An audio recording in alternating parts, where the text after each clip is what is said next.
বিশ্বকাপ ফুটবল শুরু হবার পর থেকেই একটি গোষ্ঠী খেলাধুলাকে ইসলামের মুখোমুখি দাঁড় করানোর চেষ্টা শুরু করেছে। ব্রাজিল সাপোর্ট করা যাবে না, আর্জেন্টিনা সাপোর্ট করা যাবে না, মেসি হলো অমুসলিম, কাফের, নেইমারের ঈমান নাই, তাদেরকে যারা সাপোর্ট করবে তারাও কাফের হয়ে যাবে, এসব কথা অনলাইনে হাজার হাজার আইডি থেকে প্রচার করা হচ্ছে। অবস্থা দৃষ্টে মনে হচ্ছে আমাদের এক শ্রেণীর আলেম ওলামা যেন ফুটবলের বিরুদ্ধে যুদ্ধ ঘোষণা করে বসে আছেন। নেইমারের কাছে বেশিরভাগ সিলভারের কারখানা কাজ করতো বেটা। জন্মের ঠিক নাই, তার জন্মের ঠিক নাই, তার বাপের জন্মের ঠিক নাই, তার দাদার জন্মের ঠিক নাই। খেলা ক্রিকেট, ফুটবল, এই খেলার গল্প যেখানে চলে সেখানে বসে থাকাও হারাম। আর্জেন্টিনা এমন একটা দেশ সেই দেশে বিয়ে নাই। নাস্তিকের বাচ্চাগুলি। এছাড়া অনেকে ব্রাজিল আর্জেন্টিনার পতাকাকে টেক্কা দেওয়ার জন্য কালেমা খচিত সাদা পতাকা, কালো পতাকা ছড়িয়ে দিচ্ছেন সারা দেশে। খেয়াল করে দেখলাম এসবের পক্ষে ওনারা বিচিত্র সব যুক্তি হাজির করছেন। কেউ বলছেন খেলাধুলা জিনিসটা অনর্থক, এসব করে কেন বিলিয়ন বিলিয়ন ডলার নষ্ট করা হচ্ছে, এই টাকাগুলো ক্ষুধার্ত মানুষকে দিলেই তো হয়ে যায়। কিন্তু বিশ্বকাপের পুরো আয়োজনের সাথেও যে বহু মানুষের রুটি রুজি, ব্যবসা বাণিজ্য, চাকরি বাকরি জড়িত আছে সেটা ওনারা বুঝতেই পারছেন না। আবার কেউ বলছেন মেসি, নেইমার এরা হলো কাফের, এদেরকে সাপোর্ট দিলে সেও কাফের হয়ে যাবে, কাফেরের সাথেই তার হাসর হবে ইত্যাদি। অথচ বাংলাদেশের কেউই মেসি বা নেইমারকে কোনো আদর্শিক কারণে সাপোর্ট দেয় না। তাদের অসাধারণ ক্রীড়া নৈপুণ্যের কারণে মূলত খেলোয়াড় হিসেবে তাদেরকে সাপোর্ট করেন। এটা সাপোর্টারদের কাছে দিনের কোনো বিষয় নয়, বরং নিছক বিনোদনের বিষয়।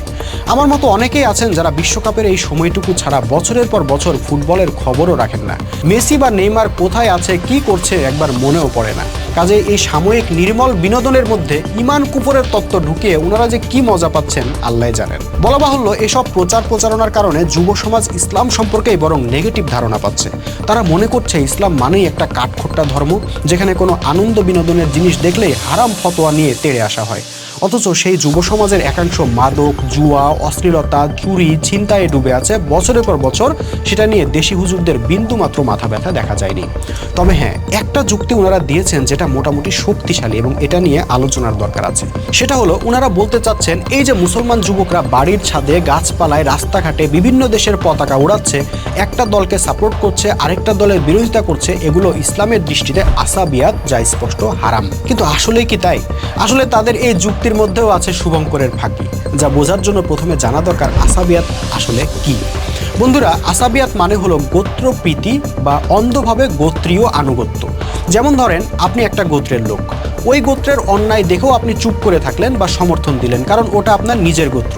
অন্যদিকে আরেকটা গোত্রের ন্যায়সঙ্গত কাজেরও বিরোধিতা করলেন, কারণ ওটা ভিন্ন গোত্র।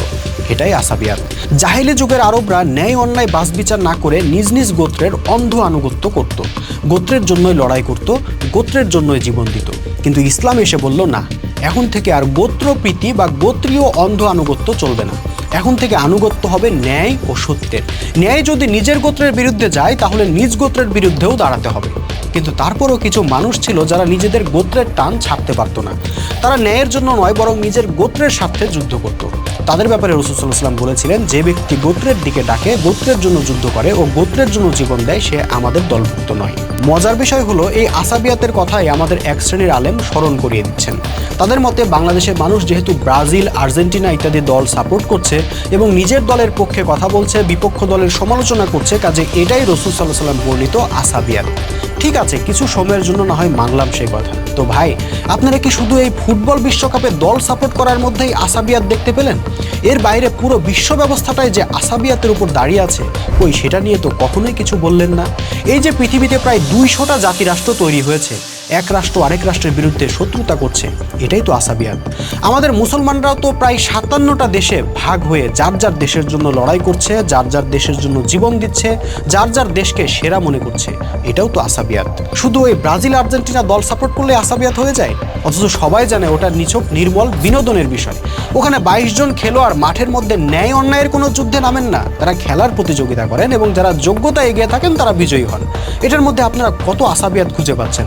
অথচ পুরো মুসলিম উম্মাহ আল্লাহর দেওয়া এক উম্মাহ পরিচয় ভুলে দেশ নামক বিভিন্ন গোত্রে বিভক্ত হয়ে এক গোত্র আরেক গোত্রের বিরুদ্ধে যুদ্ধ করছে, জীবন দিচ্ছে, স্বার্থের কামড়াকামড়ি করছে, সেটা নিয়ে কোনোই মাথা ব্যথা নাই। আসলে আসাবিয়াত মূল বিষয় নয়, মূল বিষয় হলো আপনারা এই মুসলিম যুব সমাজের আনন্দ উল্লাসকে সহ্য করতে পারছেন না। ওরা আপনাদের ওয়াজ মাহফিলে যাচ্ছে না, আপনাদের সভা সমাবেশে গিয়ে দল ভারী করছে না, আপনারা এত বড় বড় শায়েখ হয়েছেন কিন্তু আপনাদেরকে হিরো মনে করছে না, বরং মেসি আর নেই নেইমারে মজে আছে, এই দৃশ্যটাই আপনারা সহ্য করতে পারছেন না, তাই তাদের বিরুদ্ধে ফতোয়াবাজি শুরু করেছেন। এই যে বিশ্বকাপ খেলোয়াড়দের ছবির প্রতি, জার্সির প্রতি আপনাদের এত ঘৃণা, ওরা জাহান্নামে যাবে, ওদেরকে যারা সাপোর্ট দিবে তারাও জাহান্নামে যাবে ইত্যাদি কথাবার্তা, এগুলো আপনারা আসলে বলছেন হীনম্মন্যতা থেকে। এগুলো বলে ওদেরকে ছোট করে আপনারা নিজেরা কতটা বড় সেটা দেখানোর ব্যর্থ চেষ্টা করছেন। অথচ এসব করে ইসলামের বিন্দুমাত্র উপকার তো হচ্ছেই না, বরং মানুষ আরও ইসলাম সম্পর্কে ভীত হয়ে পড়ছে। তরুণ সমাজ ইসলামের ব্যাপারে বীতশ্রদ্ধ হয়ে উঠছে। ভাই, তার চেয়ে আসেন না রাসূল সাল্লাল্লাহু আলাইহি ওয়াসাল্লামের সুন্নাহর দিকে। ওনার জীবনী পড়ে দেখেন না তিনি কিভাবে একটা আইএমএ জাহিলিয়াতের সমাজকে মাত্র 23 বছরের সংগ্রামে পুরোপুরি পাল্টে ফেলেছিলেন। তিনি কিন্তু কখনো হীনম্মন্যতায় ভুগেননি, কারণ তিনি জানতেন তার কাছে এমন এক আদর্শ আছে যা পৃথিবীর ইতিহাসের মোড় ঘুরিয়ে দিতে সক্ষম। সেই সহজ সরল ভারসাম্যপূর্ণ দিনকে তিনি যৌক্তিকভাবে, গ্রহণযোগ্যভাবে মানুষের সামনে উপস্থাপন করেছেন, আর তাতেই লক্ষ লক্ষ তরুণ তরুণী, যুবক যুবতী আল্লাহর দিনকে সাদরে বরণ করে নিয়েছে এবং রাসূল সাল্লাল্লাহু আলাইহি ওয়াসাল্লামকে তাদের নেতা এবং হিরো হিসেবে মেনে নিয়েছে। ইসলাম তাদের জীবনকে এক বিন্দুও কঠিন করেনি, নিরামিষ করেনি, বরং সহজ করে দিয়েছিল। চিত্ত বিনোদনের পথ রুদ্ধ করেনি, বরং অশ্লীলতা মুক্ত সুস্থ বিনোদনের দুয়ার খুলে দিয়েছিল। কাজেই প্লিজ আপনারা ইসলামটাকে আর বিতর্কিত করেন না। কালেমা খচিত পতাকাকে ব্রাজিল, আর্জেন্টিনার পতাকার মুখোমুখি করে ইসলামকে আর খাটো করেন না। মেসি, নেইমারের মতো খেলোয়াড়দের মুখোমুখি দাঁড়িয়ে নিজেদেরকে আর খেলো বিষয় বানায়েন না। যুব সমাজের সামান্য খেলাধুলার আবেগ অনুভূতিকে ইসলামী সেন্টিমেন্টের মুখোমুখি দাঁড় করেন না। এটাতে ইসলামেরই অপমান হচ্ছে, আপনাদেরই গ্রহণযোগ্যতা নষ্ট হচ্ছে।